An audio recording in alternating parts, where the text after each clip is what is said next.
Alex, first of all, congratulations on a year in charge here at Norwich City. Has that time gone really quickly, or because of what's happened, so much has happened, does it feel like you've been here for longer?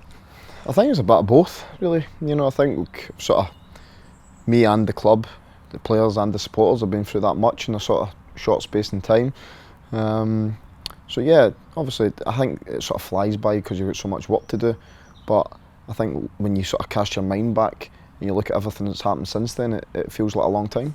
Do you ever look back and reflect on your achievements in the year that you've been here, or is that not your style? Do you prefer just to look ahead?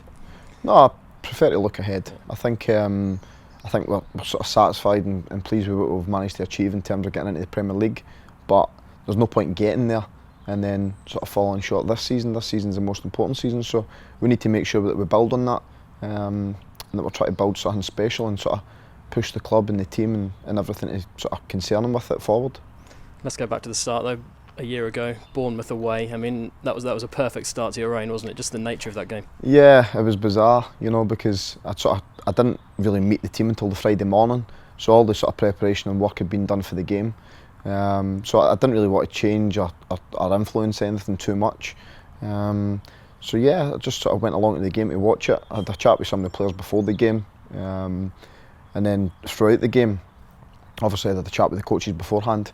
And then when it went to sort of 10 men, they're not the type of things that you plan for, because it's it's a bit unusual, you know what I mean? You don't always go down to 10 men, so you're more sort of reactive at that stage, and I was just looking down and wondering what they were going to do, and they were sort of looking up as if, what do you want us to do type thing. So I thought, yeah, there's no point in me sitting up there when certainly the team and the staff were sort of looking for a bit of direction and different things like that. So I just felt I'd come down and try and help out and do what I could. And the nature of that game as well, down to 10 men, but going on to not just pick up a point, but win as well. Yeah, I always think that when there's a new manager, you always get that little bounce for the players, because they feel they've got a point to prove. Some of the other guys that maybe haven't been getting an opportunity or a chance under the other manager wants to sort of show what they've got. So yeah, I think in that stage, I think that sort of it built sort of a bit of a bond right away, where we've clawed it back from. Like you say, I think it was the league leaders at the time away from home. We've managed to sort of score the winning goal through Callum Jerome's excellent strike at the edge of the box, but I think it just built that little bit of belief right from the very beginning. So you say that one win sort of helped build bridges between you and the players and maybe the fans as well? Yeah, because it's first impressions, isn't it? It's the first game, and although I didn't take it from the side right from the beginning or throughout the week, first impressions are crucial, and the fact that we came for adversity to win that game, I think gives everybody a sort of cause for optimism, me included. So, yeah, it was a perfect way to start. What was your overriding message to the group in those first few weeks? Obviously, you didn't need or want to change the personnel that much. What was the message you put across to the players? I think first impressions, as I say, are crucial. So the first thing I did when I went in to speak to them was just to make them aware that I'm here to help. I felt we were underachieving as a team, and that we needed to sort of buck our ideas up and start putting wins together to make sure that we wanted to get to the Premier League. Our task wasn't just to be happy to be at the top end of the Championship, because that's not what our goal was, and put real demands on them to that effect, really. So, and also the fact that I'm not one to be trifled with. I'm here to do a job, and the most important thing is the club and the team. And if anybody jeopardises that or causes that any sort of cause for concern, then I'll deal with it swiftly. Can you remember a point in the second half of last season where you sort of really felt the momentum going and you thought that we could really achieve what we want to achieve here? Yeah, I think the two games when we stayed up, I think it was at Manchester, at Mottram Hall. We played against Bolton and we played Leeds, and I think winning the two games back to back was absolutely crucial. And I think particularly Bolton one being the second game, where we managed to get the goal right in the last minute. Gary Hooper scores. I felt at that stage, I thought, these are the type of results when the other teams above you are looking, thinking, they've won again, and we really picked up momentum at that stage, and you could see the belief among the group. And to be honest, we didn't play well all the time, but there was just a belief that we wouldn't be denied the 3 points that was needed at the time, and we managed to find a way to get them. And did you have that confidence going into the playoffs? Obviously, an unforgiving format, anything can happen. But looking back now, did you have a real confidence that the players could do the job? Yeah, I believed we would get promoted. I said that when I came, certainly after the first sort of initial batch of games that we had, I felt we would get promotion.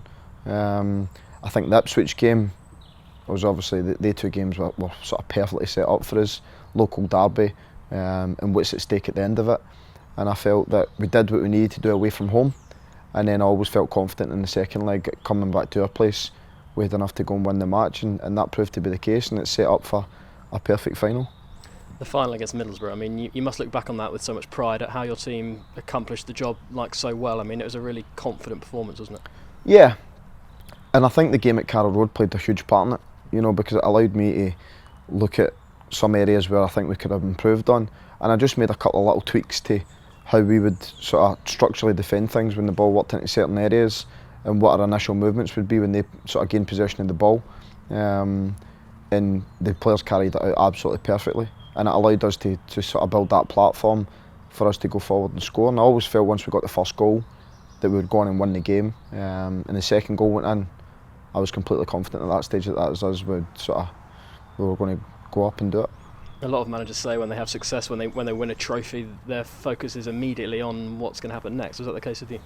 Yeah, I think it always is. I think the one exception about that season, and particularly for me, was the fact that I'd done it the year before, and then doing it again, it's the end of the season, so you can enjoy it more. Whereas when you've got other games to come after you maybe win a cup, or you're playing in a cup final and you've got league games left, you need to turn your focus back to the sort of games coming up. But because it's the final game of the season, you can really enjoy it. You can savour the moment, and then really it's about focus and getting back to obviously what you've managed to achieve allows you to then play in the best league in the world, you know, and then our attention's turned to that. As a manager, how much were you looking forward to pitting your wits against the best in the Premier League? Yeah, it was a bizarre, you know. I think, I don't know how many times Peter have reminded me that I started it against Arbroath at the start of the season under 700 fans, and then you finish it with 80,000 at Wembley. So yeah, it's a surreal year. But as I say, I'm not really one for looking back.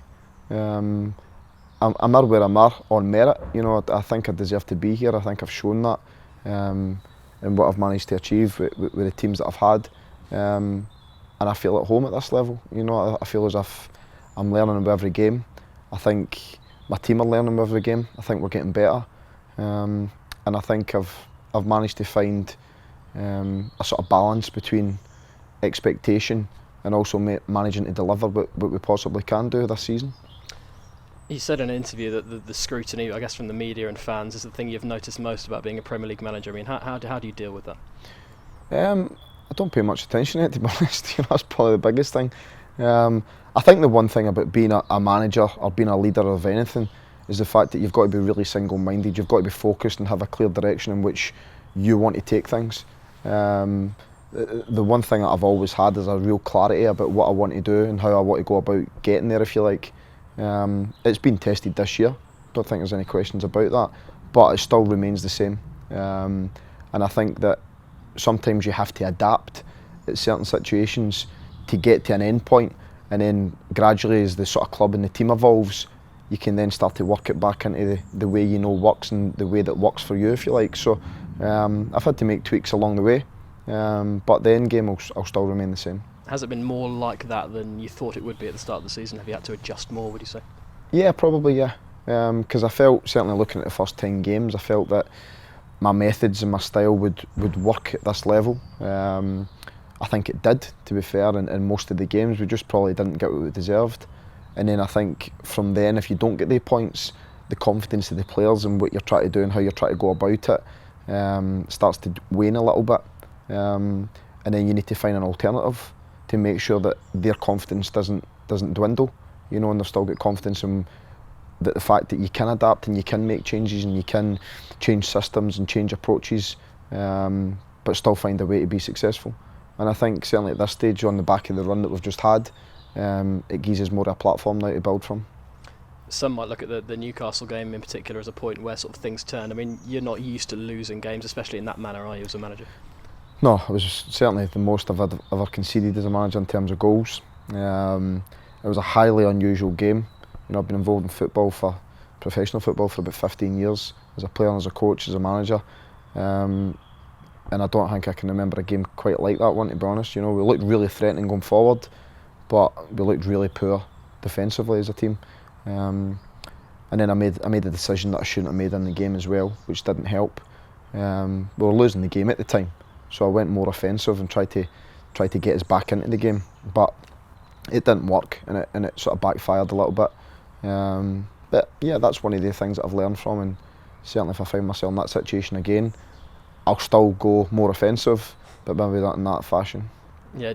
After that game, was there a bit of soul searching, a lot of thinking on your part? Yeah, I think that's the same after every game though. You know, I don't think in particular after that one game, because it was quite obvious and quite clear what was wrong. I mean, it wasn't as if I'm thinking, where did this all go wrong? It was quite clear what we needed to improve on, and we did improve on it after that. So, yeah, it's not something that I dwell too much on. Yeah, you made no secret about how you want your teams to play expansively, dominate the ball in games. I mean, how difficult was it to sort of depart from that in a way, because that is your philosophy, isn't it? Yeah, it is, and it will continue to be that. That's what I'm hoping that the team and the club will evolve to. That's what I hope to get us.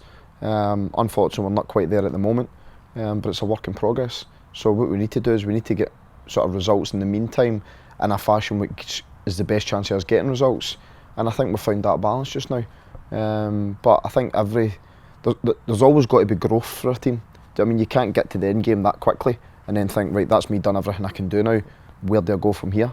So yeah, I think the fact that I've got scope, the team's got scope to improve, means that we've got something to work on from sort of day to day when we're in, and certainly sort of longer term, there's a plan in place in terms of how we want to function and how we want to go about our business. So it's just about trying to get there as quickly as we can. Outsiders have said that you've learned very quickly in the last couple of months in terms of that of these changes. I mean, would you agree with that? Yeah, I would like to think so. The one thing I will say, I think at this level, the margins between defeat and sort of success, if you like, is so fine. I think there's been on occasions, well, we've won 3 out of the last 4 games. I think we played better in some of the games at the start of the season, which we didn't win. So I don't think performance and possession of the ball equates wins and points at this level.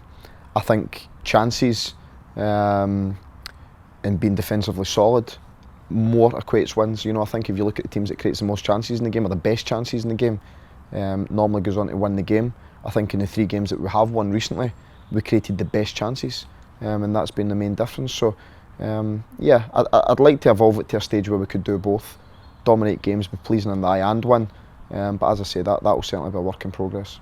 In terms of those last 3 victories, how proud of you are your players at the resilience they've shown, and it's really sort of put them into 2016 in a really positive frame of mind, isn't it? Yeah, I'm delighted for them, you know, because what ends up happening is people end up questioning me and whether my inexperience is not enough, and then they'll end up questioning them, or they're just championship players and all the rest of the stuff. But that's what happens when you're at this level. I mean, you'll get questions posed to you, people will write you off, but I think that's a great thing about football.